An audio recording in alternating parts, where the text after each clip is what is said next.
ఈ సచ్చిదానంద సద్గురు సాయినాథ్ మహారాజ్ की जय। సద్గురు శ్రీ సాయినాథుని శరద్ బాబూజీ की जय। శరత్చంద్రికలు మొదటి భాగం ధ్యానం। గురువుగారు, ధ్యానం అంటే మనకు ప్రీతికరమైన విషయాల పట్ల గల మన ప్రేమను, మన వాంఛితాన్ని అభివ్యక్తీకరించడం, అనుభవించడం। ఉదాహరణకు, సత్సంగం తర్వాత నేను గది నుండి బయటకు వెళ్ళిపోయాక మీరంతా నిశ్శబ్దంగా కూర్చుంటారు। సహజంగా మనసుకు వచ్చే ఆలోచనల అవసరం అప్పుడు ఉండదు। సత్సంగం నుండి మీరు కొన్ని పదాలు, కొన్ని భాగాలు ఇలా ఏదో గ్రహించి ఉంటారు। అది మేధాజనిత సిద్ధాంతం గాని, భావనలు గాని, ప్రబోధాలు గాని కాదు। మనసు ఆలోచించడానికి నిరాకరిస్తుంది, అది మగ్నమవుతుంది, అది లయిస్తుంది, అది తన అస్తిత్వాన్ని కోల్పోతుంది। మీరు అంతరంగంలో ఆనందాన్ని అనుభవిస్తూ మూతపడిన కన్నులతో అలా కూర్చొని ఉండిపోతారు। ఆ ఆనందానుభవమే ధ్యానం। భక్తుడు: తీవ్రమైన ధ్యానం అంటే ఏమిటి? అందులో ఆలోచనలు ఎటువంటి పాత్రను పోషిస్తాయి? గురువుగారు: ఏ పారవస్యమైన అనుభవంలో మనం మన హృదయ కలశం అంచుల వరకు పూర్ణంగా నిండిన అనుభూతిని పొందుతామో అది తీవ్రమైన ధ్యానం। ఆ పూర్ణత్వ అనుభవం వలన మనం అసలు ఆలోచనలు తలెత్తుతున్నాయా లేదా అన్న విషయం కూడా పట్టింపు లేని స్థితికి చేరుకుంటాం। మన ధ్యాస అంతా ఆ అనుభవం మీద నిలిచి ఆలోచనలు పూర్తిగా తమ ప్రాధాన్యతను కోల్పోతాయి। ఒకవేళ ఆలోచనలు తలెత్తినా ఆ అనుభవం మీద నుండి మనల్ని మరచగలిగేటంత శక్తి వాటికి ఉండదు। మనలోని ప్రేమోద్వేగాన్ని జాగృతం చెయ్యడమే ధ్యానం యొక్క ప్రధాన ఉద్దేశం। మనలో ప్రేమ జాగృతమైనప్పుడు నిజమైన ధ్యానం మొదలవుతుంది। ధ్యానం అంటే మనిషిని ఏ ఆలోచనలు లేకుండా, భావోద్రేగాలు లేకుండా నిరాసక్తంగా, ఉదాసీనంగా, స్తబ్దంగా శిలలాగా మార్చేది కాదు। ధ్యానం అంటే శిలను మనిషిగా మార్చడం। భావోద్రేగాలను ఒక క్రమ పద్ధతిలో పెంపొందించుకొని సమన్వయం చేసుకుంటే అవి జీవితంలో ఉపయుక్తంగా వ్యక్తీకరించబడతాయి। ఓ భావోద్రేగం బలమైనదైతే మిగతావన్నీ సహజంగా దానితో సామరస్యాన్ని పొందుతాయి। మనసును శూన్యంగా ఉంచుకోవడం ధ్యానం కాదు। ధ్యానం అంటే జీవితపు మధురిమలను ఆస్వాదించడం, అంతేగాని జీవితం నుంచి తప్పించుకోవడం, జీవితానికి నిన్ను నువ్వు దూరం చేసుకోవడం కాదు। జీవితం ఎంతో సహజమైనది। ఒకవేళ నువ్వు ప్రపంచం నుండి తప్పించుకోవాలనుకుంటే అది నిజం నుంచి తప్పించుకోవాలి అనుకోవడమే। అంతేకాదు, మనం అనుభవించలేకపోతున్నదేదో జీవితంలో ఇంకా ఉంది కనుక ధ్యానములో ఆ భాగాన్ని కూడా నువ్వు అనుభవంలోనికి తెచ్చుకోగలవు। దాన్ని సత్య అన్వేషణ అనవచ్చు। కానీ ఆ అన్వేషణలో మిగతా జీవితాన్ని శూన్యమని, మాయ అని తిరస్కరించవద్దు। అలా కాకుండా జీవితంలో పాలు పంచుకోండి, జీవితాన్ని ప్రేమగా అక్కున చేర్చుకోండి। మనలో అస్పష్టంగా ఉండే సంపూర్ణత్వ భావనను విస్పష్టం చేసుకోవడానికి మనం చేసే కృషికి ధ్యానం ఒక వ్యక్తీకరణమైనప్పుడు శ్రద్ధ దానంతటదే వస్తుంది, ఆసక్తి దానంతటదే వస్తుంది।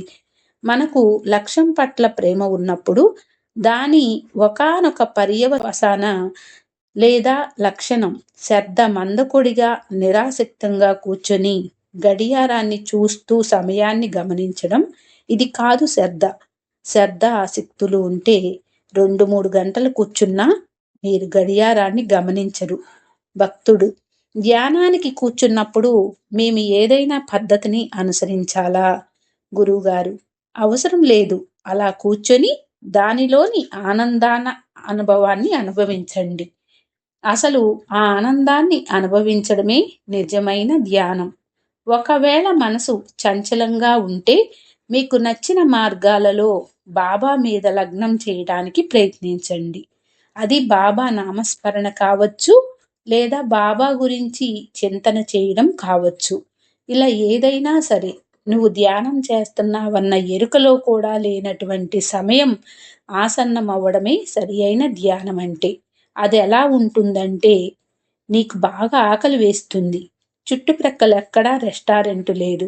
రెస్టారెంట్ దొరికే వరకు దానికోసం అక్కడకు ఇక్కడకు పరిగెత్తి చివరకు దానిని కనుగొని ఆహారాన్ని ఆవురావురమని తింటావు. తినిన తర్వాత నీకెలా అనిపిస్తుంది? ఆహా, భలే రుచిగా ఉంది అంటావు. నీకు ఎంతో తృప్తిగా అనిపిస్తుంది. అప్పుడు ఆహా, ఇప్పుడు ఒక కునుకు తీయాలి అనిపిస్తుంది. ఆ పరిపూర్ణమైన తృప్తిని అనుభవించడం వలన అప్రయత్నంగా మీ కళ్ళు మూతబడి తీసే కునుకు లాంటిది నిజమైన ధ్యానం అంటే. భక్తుడు: గురువుగారు, మేము మనసు బాబా మీద లగ్నం చేయలేక ఆ ఆనందానుభూతి పొందలేకపోతే ఏం చెయ్యాలి? గురువుగారు: మనసును బలవంతం పెట్టకుండా నీకు వీలైన మార్గాలలో ఆలోచించి నీవు ఆరాధించే నీ లక్ష్యంతో బంధం ఏర్పరచుకోవడానికి ప్రయత్నించు. నీకు పరిపూర్ణతను, ఆనందానుభూతిని ఇచ్చేది ఆ అనుబంధమే కనుక ఆ బంధాన్ని కలిగించేది ఏదైనా సరే దానిని ఇంకా ఇంకా చెయ్యి. నీ లక్ష్యమే నీకు అనుభవాన్ని ఇస్తుంది. ఆనందం దాని స్వభావం. అది బాబా యొక్క స్వరూపం. ఒక్కసారి బాబాను పొందాక ఇక ఏ ఇతర సాధనలు అవసరం లేదు. కానీ ఎల్లవేళలా ఆయనను, ఆ అనుభవాన్ని పొందడం సాధ్యపడదు. చాలాసార్లు మనము దానిని, ఆ ఆనందాన్ని అనుభూతి చెందాం. అందుకని అలాంటి సందర్భాలలో ఆయనతో అనుబంధం ఏర్పరచుకోవడానికి మనకు మనమే సొంత మార్గాలను ఏర్పరచుకోవాలి. గురువుగారు: బాబాను వాళ్ళు, బాబా భక్తులు ఎంతగానో ప్రేమిస్తారు కాబట్టి నాలాంటి వాళ్ళు ఆయనకేసి అలా చూస్తూ ఉండటాన్ని ఇష్టపడతారు.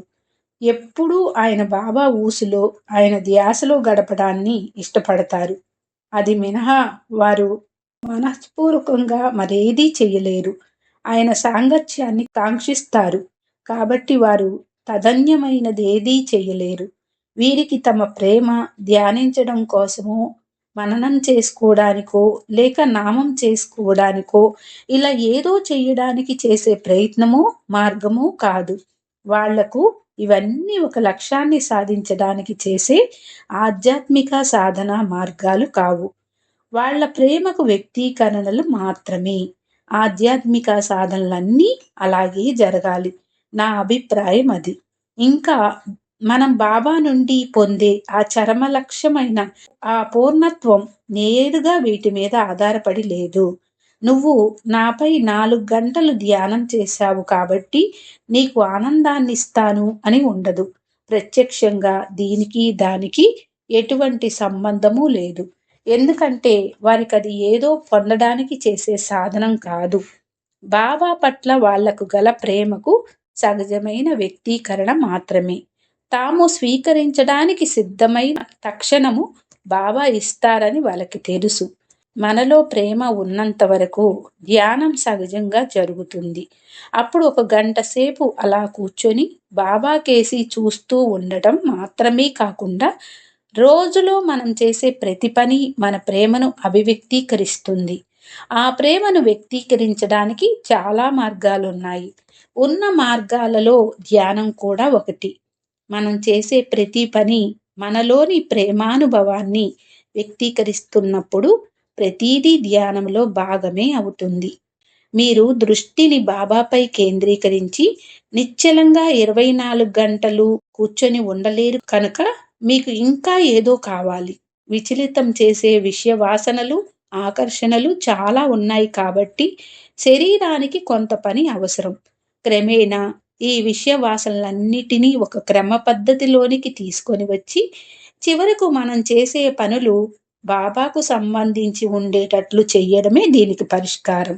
కాబట్టి ఆ పని చేస్తున్నంతసేపు మనం ఆయన గుర్తింపులో ఉంటాము.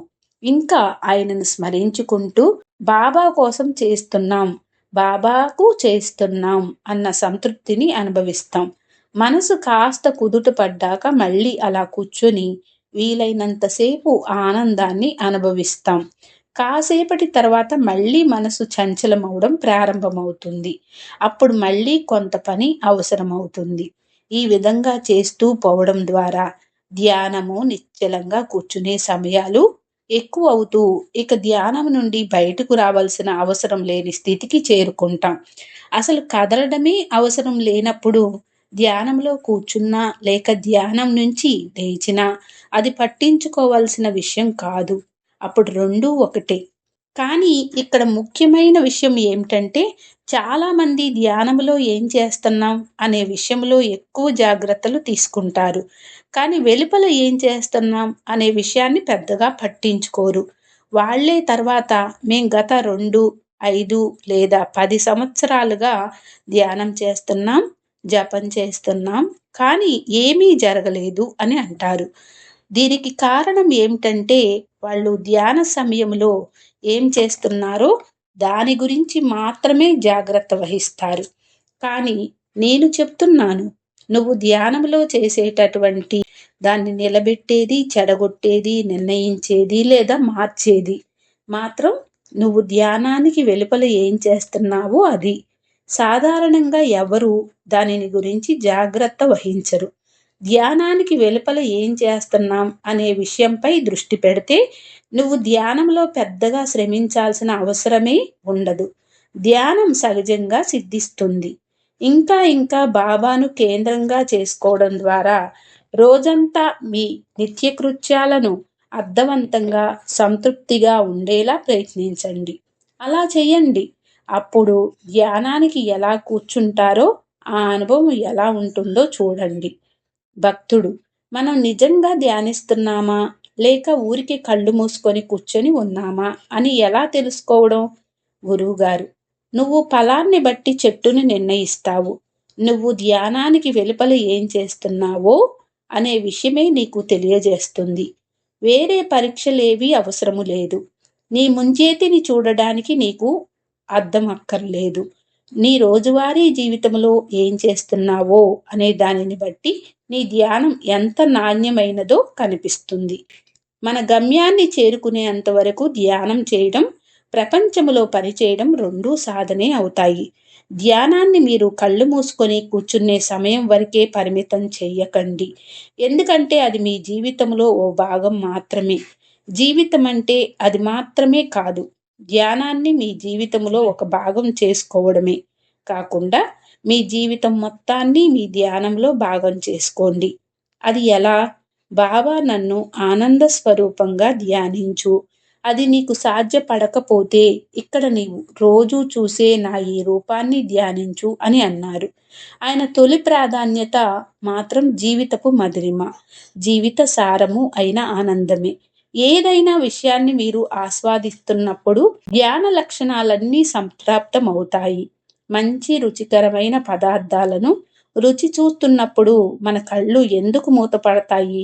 ఎందుకంటే మనం దానిని సంపూర్ణంగా సంతృప్తిగా ఆస్వాదిస్తున్నాము. మనం సంతోషంగా ఉన్నాము. నేను మిమ్మల్ని జీవితం యొక్క రుచిని ఆస్వాదించమని అడుగుతున్నాను. జీవితపు మాధుర్యాన్ని రుచి చూడడం ద్వారా కలిగే ఆనంద స్వాదనమే ధ్యానం. అది నిజమైన ధ్యానం.